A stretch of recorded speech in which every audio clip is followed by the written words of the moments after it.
ขายสิเอาหลายปานใดนางแล้วว่าเอาจัก1,000นั่นยายว่าซั่นนี่ก็ว่าซื้อ1,000นั่นล่ะพ่อไว้เลขเข้าแล้วบ่ก็เลยว่า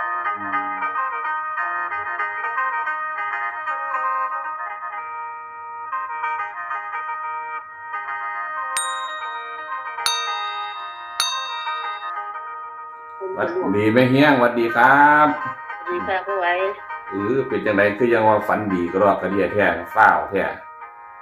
โตมาตะเลิกตะลืน ฝั ปั น น ดี2มื้อเรายันลืม เด้ ฝันก็เลยว่าเอาคลิปให้ FC มึงก่อนนะก็เลยว่าสิ โอ้ฝันอีหยัง ฝันว่าได้จักว่าไปไสดอก อันแม่เฮียงได้เฮ็ดอีหยังบ่นี่ได้เอาเลขไปเสี่ยงบ่คือจังได๋คือเอา เลขอันนี้209ไปเสื่อม เอามาแต่ใส่เลข209แม่เฮียง เลขห้อง เลขของผู้ใด เลขห้องพ่อไว้นั่นล่ะ เด้เป็นหยังคือได้เอาเลขของไปเสี่ยงผู้ใดมาบอก อ้าวฝันเกี่ยวเนาะ อันผู้ใดมาบอกเลขของถุงเงิน ถุงเงินบอกว่าให้ไม่เฮียงเอาเขียนไว้แน่ว่าซั่นเลขของพ่อไว้ว่าซั่นไม่เฮียงก็เลยเขียนไว้เขียนไว้บัดนี้ก็เพิ่นก็เลยว่าให้เขียนไว้แล้วบัดนี้ไม่เฮียงก็เขียนไว้ไม่เฮียงก็ไปซื้อลอตเตอรี่ไว้หลายใบดอก เพิ่นนั่นเฮ็ดจังได๋ค่อยให้แม่เฮียงไปเอาเลขของไปเสี่ยง ว่าเพิ่นฝันเด้เพิ่นว่าแม่แม่มกับคนเฒ่านั่น3คนเด้เข้าห้องเพิ่นก็เลยว่ามันจะออกเลขห้องบ่เพิ่นว่าจังซี่บ่เลยว่ามีเฮียงเอาเสื่องไว้แน่อันผมบ่เห็นคนเฒ่าอันเข้าห้องเฮา2เทื่อว่าซั่น3คนเพิ่นว่า2มื้อเพิ่นว่าจังซี่เพิ่นก็เลยว่าเขียนไว้แน่มีเฮียงก็เลยมีเฮียงก็เลยเขียนไว้ก็เลยไว้ใต้หมอนถุงเงินมานอนนำพ่อไว้นี่เพิ่นเห็นอันผู้เฒ่าแม่น3คนเข้าไปในห้องทำนี่เพิ่นพันนำพ่อไว้หลังบ่ได้ก็มีเฮียงดอกเวลานำพ่อเพิ่นมันนี่ก็เลยว่าเพิ่นฝันว่าคนเฒ่านี่เข้าห้อง2คืน2มื้อนั่นล่ะมันก็เลยเห็นแม่มเพิ่นไปอยู่หั่นก็เลยว่ามีเฮียงมันเรียกมันสิเข้าแล้วบ่เพิ่นว่าจังซี่มีเฮียงเขียนไว้แน่เพิ่นว่าจังซี่เพิ่นเขียนบอกFCหลายคนนั่นล่ะตัวนี้แต่ว่ามีเฮียงก็เลยเพิ่นได้เสื่องมันนั่นจะได้ผู้จะเขียนเลขตัวนี้ลอตเตอรี่มาเลขตัวนี้บ่ทันได้ออกคลิปให้ FC ได้อันถุงเงินว่านมีผู้หญิงเข้ามาห้อง3คนนี่มันได้ออกเพิ่นว่าห้องอันผู้เฒ่า3คนเข้าห้องนะมาอยู่3มื้อติดกันแม่นเพิ่นได้รินน้ำให้เพิ่นว่าก็เว้าอยู่เพิ่นได้รินน้ำให้ผู้เฒ่าคนละแก้วอยู่3แก้วว่าซั่นพอไอ้ก็บ่ทันได้ออกคลิปให้เพิ่นได้ล่ะเพิ่นไปบอกไม่เฮียงซะบ่เพิ่นบอกแล้วเพิ่นบอกเพิ่นก็เลยว่าเพิ่นเขียนหักเพิ่นก็เลยบ่อยากบอกเพิ่นก็เลยบ่ทันออกคลิปเพิ่นไปอยากที่แขนหักเพิ่นหักแขนเพิ่นเป็นที่หักเป็นหักตัวไปนอนนำพ่อเหยียบเนาะพ่อบ่เห็นเอาบ่เห็นบ่ไว้บ่เห็นลูกนอนอยู่ก็ไปเหยียบเอาน้ำแดงขึ้นตั้งให้ลูกมันว่าแต่ลูกตื่นแล้วมั้งก็เลยไปย่างเหยียบแขนเพิ่นเหยียบแขนเพิ่นหักเพิ่นก็เลยอ้ายเพิ่นพามาท่ายาท่าหยังเฮ็ดอันให้เพิ่นก็ใส่เอาผ้าพันแขนไว้มักจะคอเพิ่นห้อยตึงแนงอยู่มือเพิ่นน่ะมันได้เศร้าอยู่เดี๋ยวนี้แขนเพิ่นยังอันนี้อยู่เอาผ้านั้นพันยกขึ้นไปอยู่แขนเพิ่นน่ะเก็บเพิ่นบ่เหยียดบ่ได้ก็ได้เฮ็ดให้เพิ่นเฮ็ดแล้วเพิ่นก็บ่นอนกับมีเฮียงดอกเพิ่นก็ไปนั่งกับพ่อไว้นั่นล่ะตอนล่ะบ่อยู่ทางนึงบ่ได้อยู่กับแม่ได้เพิ่นอยู่กับพ่อตลอดนั่นพ่อตลอดช่วงนี้เพิ่นก็นอนนำพ่อไว้ตลอดแม่นบ่ได้นอนกับมีเฮียงได้บ่ได้อยู่กับมีเฮียงได้ช่วงดุลละตัวเพิ่นไปหาพ่อเพิ่นจะดุลละเพิ่นไปเว้าสู่แม่เฮียงฟังแม่เฮียงก็ได้เอาเลขของนี่ไปเสี่ยงติไปซื้อลอตเตอรี่ซื้อลอตเตอรี่แล้วซื้อลอตเตอรี่ไว้หลายใบอยู่29ดิ2909ดิซื้ออยู่บัดนี้ก็เลยฝันดีอยู่ฝันว่าจักได้ไปไสดอกไปว่ามีลูกน้อยผู้นึงอุ้มลูกน้อยไปแล้วไปแม่เมื่อเอาเสร็จว่ามีเด็กน้อย2คนเป็นลูกนี่ล่ะ2คนมันคนนึงก็น้อยอยู่คนที่3ก็ว่าไปเมื่อเอาเสร็จว่าจักอยู่ไสไปย่างไปว่ามีน้องน้ำมีหยังก็ว่ายันลูกตกน้ำมามันสิตกน้ำบ่ต้องเล่นดอกเลยว่าพากันย่างไปแต่อุ้มลูกนั่นล่ะอุ้มลูกมาอุ้มหลอกไปเห็นบ้านนึงบัด วันนั้นเพิ่นมีลุงสีแล้วเพิ่นก็มีเขาขายนำนะ อืม เขาเพิ่นสีเขาไว้เป็นข้าวสารเต็มอยู่ไม่พอไว้ อืม มันนี่ข่อยก็เรียกว่า อันย่ายสิขายเขาอยู่บ่ก็เรียกว่าสิมันพากันเบิ่งหลายคนเด้เขาเจ้าสิซื้อเขาอะนะ มันเฮียงก็เลยไปเห็นข้าวสารงามในกระจกเขาเพิ่นก็เปิดผ้าเปิดปากไว้แล้วมึงไปเบิ่งเขา อืม ถ้าเขายกขึ้นไม่พอไว้ อืม เอ้าเม็ดเขาบ่มีหักงามแท้ว่าซั่นเฮียงว่า งามแท้เอามือขึ้นหลายเสื้ออยู่ดอก อืม ก็เห็นแต่เม็ดเขาน่ะงามสวยๆอยู่ มันเป็นเม็ดแบบว่าไข่เขาอันมันแก่แห้งแม่พอไว้เขามาซีนแม่ อืม มันก็เป็นเม็ดเขียวๆเม็ดอันขาวๆเนี่ยล่ะ อืม เขียวเนี่ยขาวเนี่ยล่ะปนกันนะเพราะว่าคือเอาออกจากเปลือกสินะ อืม เห็นมันงามผมก็เลยว่าได้อันขายอยู่บ่ไอ้ขายนี่ก็เลยว่าสิขายระหว่างสิขายอยู่แล้วว่าอันขายสิเอาหลายปานใดนางแล้วว่าเอาจัก1,000นั่นย้ายว่าซั่น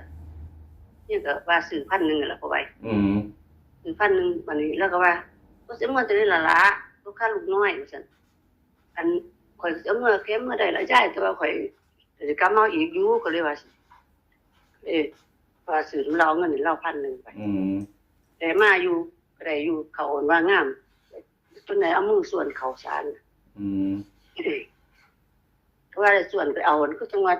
เลขเขาละบ่ก็เลยว่า อืม เลยว่าฉันออกคลิป FC ก็เลยว่าออกกันหน้าก็เลยว่ามันก็หลายมื้อเนาะก็ฝันก็ เออ ก็บอกให้น้องทุกคนฟังอยู่นี่แหละก็ว่าป้าน้อยฝันดีได้ป้าน้อยมานอนห้องนี้ก็เลยว่าสิ เออ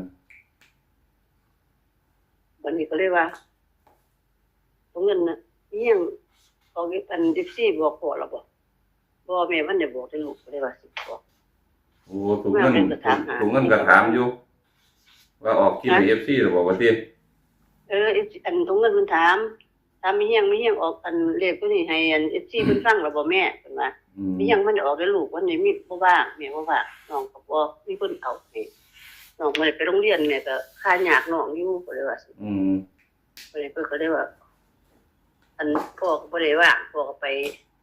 ข้างนอกบ่เช้าเพิ่นว่า อืม พ่อบ่ได้ว่างดอกก็เลยว่าเดี๋ยวว่างแม่สิโทรหาพ่ออีกดอกก็เลยว่าสิ อืมไม่เฮี้ยงเอาเลข แต่เมื่อคืนได้เพิ่น เลขของ209นี่ไปเสี่ยงไปเสี่ยงก็เลยฝันว่าเจ้าของไปซื้อเขา ก็ฝันว่าเจ้าของซื้อเขา เออ ข้าวสาร บัดนี้ได้หลายได้บ่บัดนี้เขา ก็ได้แล้วเนาะ เออ เอาไปอยู่แต่ว่าอันก็เอาไปบ่หลายเพราะมันหนักเอาอุ้มลูกอยู่ โอ้เทั้งอุ้มลูกเทั้งหิวเขา ต้องหิวเขาต้องอุ้มลูกน้อยว่ามีลูกน้อย สิพาไปใส่ที่เอาไปใส่ สิพากันมาเฮือนสิ สิ สิพาไปห้องแม่พ่อใหญ่ไว้ เออ พากันเมื่อสิพากันเมื่อห้องนั่นแหละ เออ พาลูกเมื่อห้องนั่นแหละแต่ว่าสิพาลูกเมื่อเพิ่นว่าได้เขาเมื่อนำนี่ เออ ว่ามีลูกน้อยนั่นล่ะมีลูกมีหญิงเด้ เออ ก็อุ้มลูกมีหญิงก็ว่าเขาสิเมื่อเฮือนนี่ อืม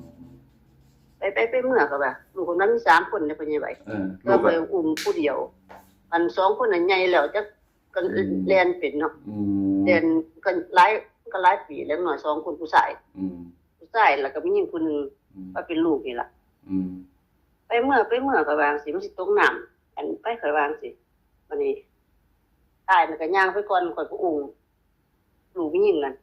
ไปพอเขาขายเขาคนเฒ่าขายเขา อืม เขาผัวเมียขายเขา อืม ก็มึงไปทราบเขาพากันซื้อเขามันงามเขาก็เลยว่าซื้อน้ำแน่ขายอยู่แล้วว่ะ อืม แต่ซื้อในยายก็เลยขายอยู่แล้วว่ะมันก็เลยซื้อน้ำเพิ่น อืม นี่เอาเงินใส่ไว้1,000ว่าก็เลยซื้อเขาก็ซื้อเขาแล้วล่ะเนี่ยว่า โอ้เลขที่นี่คือสิเข้าแล้วบัดนี้ แต่ว่ามันสิเขาบ่ได้อันเขาบ่ก็บ่ฮู้แต่ว่าพันจังซี่ก็เลยบอกอีกสิไปงานมัน อืม แม่น อืม ก็ซื้อไว้ก็ให้เป็นแนวทางเนาะ อืม ก็บ่ฮู้ว่ามันสิออกตัวใดก็ฮู้ก็สิซื้อแม่นได้หลายบาทนั่นแหล้ว อืม ก็ตรงนั้นเพิ่นสั่งไว้ก็ว่าให้ออกให้ FC ฟังเพิ่นว่า อ๋อ เงินคันว่างก็บ่ไว้ก็บ่ว่างได้นี่ก็บ่ค่อยได้คุยกับพ่อจักเทื่อเพิ่นว่า อืมไม่เฮี้ยงก็เลยมั่นใจ เลขห้องนี่แล้วว่าติ เรื่องของซื้อไว้แน่แล้ว เป็นเลขของพ่อไว้ของแท้ครับพี่ครับผมบ่ได้มาถ่าย FC เมืองจักเที่ยเนาะครับเนาะเพราะว่าไม่เฮี้ยงเพิ่นมาฝันเกี่ยวกับเลขของ แล้วก็ถุงเงินก็ มานอนอยู่ห้องนี้ครับพี่ผมเพิ่นก็บอกว่ามีผู้หญิงเข้ามาในห้อง3 คนครับเพิ่นก็เลยว่าได้ตักน้ำ3 แก้วให้ผู้หญิงผู้เฒ่า3 คนกินอยู่ว่าซั่นครับยืนยันนะครับเด้ออันนี้คือฝันเกี่ยวกับพ่อไว้กับฝันเกี่ยวกับเลขกับห้องคือกันครับพี่ผมฝันว่าประตูห้างครับพี่ครับผมอันนี้เลขของพ่อไว้จริงแท้ๆครับบ่ได้บัดที่ว่าเอาเลขปืนมาออกบ่แม่นดอกครับเด้อของมันมีอีหลีครับเลขห้องนี่ครับพี่ครับผมเนี่ยก็เลยยืนยันว่าเลขตัวนี้มันเกี่ยวกับเลขห้องที่ไปซื้อเขาซื้อหยังไม่งั้นก็เรียกว่าเลขมันเข้าแล้วแม่นบ่ว่าเลขเขาแล้วมีหยังว่าได้ซื้อเขาแต่ว่าไม่เฮียงมีลูก3 คนบ่มันสิเข้าทั้ง3 ตัวพุ่นติอังว่ามีหยังมีลูก3 คนผู้ชาย2ผู้หญิง1ไปได้เขาแล้วก็เลยพาลูกกลับบ้านก็ได้เขาแล้วก็เลยซื้อเขาแล้วได้ก็เลยพากันลูกกลับบ้านมีเฮียงก็เรียกว่าเลขที่เอาไปเสี่ยงนี่เข้าแน่นอนเลยบ่ว่าเลขเขาแล้วเนาะมีเฮียงก็ว่ามีเฮียงก็ซื้อไปแล้วล่ะฟันธงเลยเนาะมีเฮียงเนาะจ้าขอบคุณมีเฮียงหลายๆครับผมสวัสดีครับสวัสดีค่ะ